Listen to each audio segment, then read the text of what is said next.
I think my first big break was being born into my family. It was a family of artists.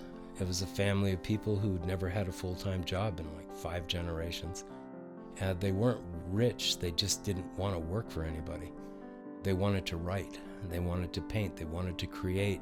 And growing up, it was emphasized that you can do this. Go off and live in the woods for a while. Find out who you are. It's the spirit of play. It's the perfect way to learn everything.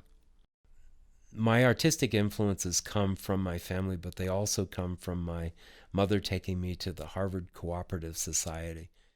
My father died when I was really young, and she took care of me. She worked a couple of jobs, but every Saturday she'd take time off, and we'd go up to the bookstore where there were boxes and boxes of 6x9 and 8x10 fine art reproductions of great paintings. Every Saturday I could pick 10 new paintings. I would read the backs and the descriptions, and I'd learn about those paintings, and then I'd scotch tape them to my bedroom wall. A lot of kids had rock and roll posters on their wall. I had Velázquez and Caravaggio and Da Vinci and Rubens. I've only made a few photographs in my life that I really, truly love and care about. I've only made a few paintings that way as well.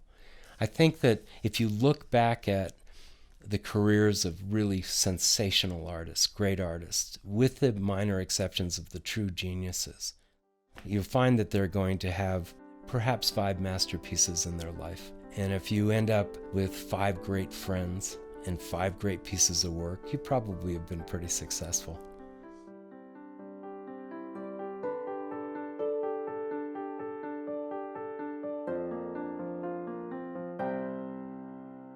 I got into alternative process work decades ago. I wanted to make photographs that didn't look like anybody else's photographs. So I went back into the 1800s and started teaching myself how to do it. 30 years later, I'm writing books about it. I followed my path. I followed the thing that gave me the most happiness, and being unique, giving myself the opportunity to make images that had a sense of texture to them, that was about making them by hand, the handmade image. I love that quality.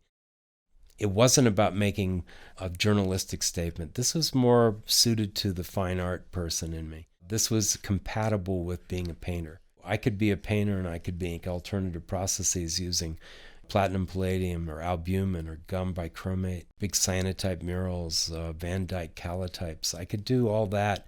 I was working with art materials. I was working with chemistry. And this relationship between the scientist and the artist is something that I've always loved.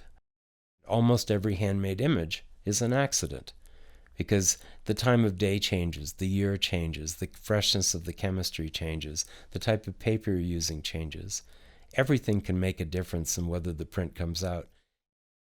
I do these demos in class and workshops, and I say, wait, everybody, this is going to be the most amazing process you've ever seen in your life. It's going to be absolutely extraordinary, and I'll just blow it. I mean, the whole thing would just be a mess.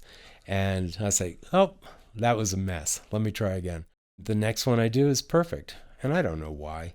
I can put together a group of ideas like, well, this is wrong and this is wrong, but this is right, so I'll keep the right part and I'll change the 2 wrong parts. One accident leads to a success eventually. When I started teaching at Harvard, I decided to take the introduction to photography class and completely change it. Have a short introduction of traditional wet lab and then move everybody immediately into alternative, because I thought, this will make you think. This is something that won't be just like taking a picture and processing. Now you have to make your own sensitizer and coat your own papers and print in the sunshine. I mean, how romantic is that?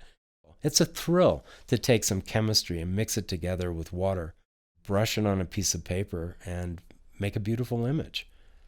I can't imagine what it felt like in the 1800s to do that for the first time. It must have been such a trip. That's one of the reasons I love alternative processes so much. There's that sense of the hand, the sense of the craft. I think that alternative processes is right on the cusp of what's going to happen in photography. I think as digital becomes predominant within the medium, companies that produce traditional materials will disappear. and we're going to stop seeing material. And I think the artists who are in photography are probably going to gravitate to this in masses. I think digital imaging is hosting a kind of a mushy democracy. I don't have anything against it. I think it needs to be tempered to a degree. But this mushy democracy of expression is one in which the equipment finds the faces, exposes for the neutral feeling, and makes the perfect print. There is, to forgive the theater in this next word, a hunger for the accident. And digital imaging doesn't give you that opportunity very often. It's just too good. And it's getting better all the time.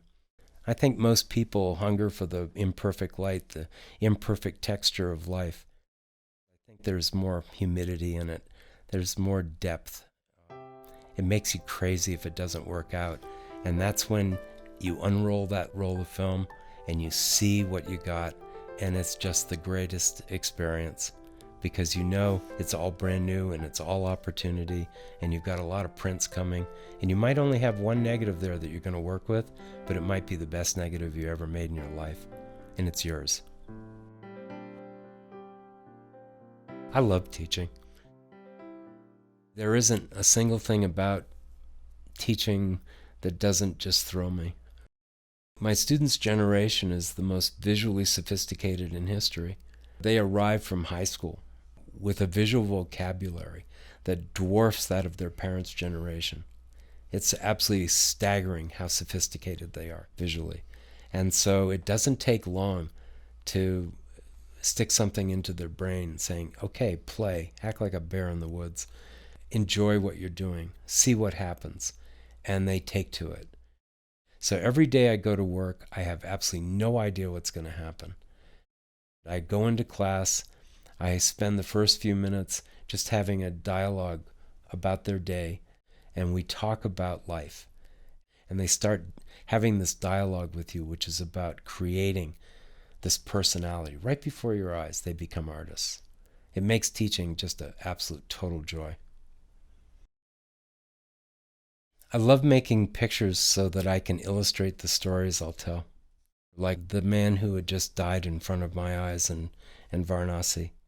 His family is sitting behind me against the wall, knowing that they've done the right thing, because if their relative dies within the city limits of Varanasi, they get to skip that reincarnation cycle, to have that incense going straight up in a perfect vertical, and at the moment of his death change direction and race into his body, and then go right back to vertical again, to realize that something just happened in front of you that was beyond your memory, beyond your understanding, beyond anything that you'd ever experienced before.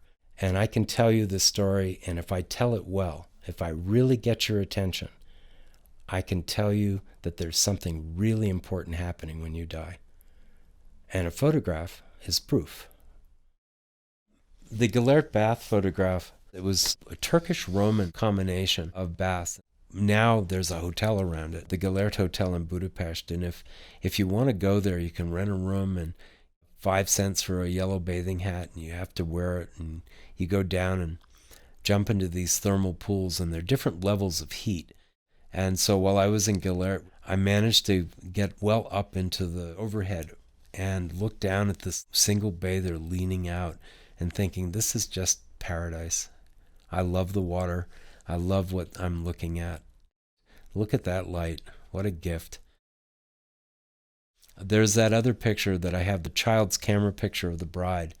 It's not really a bride. It's just a young girl going through her first communion in Rome.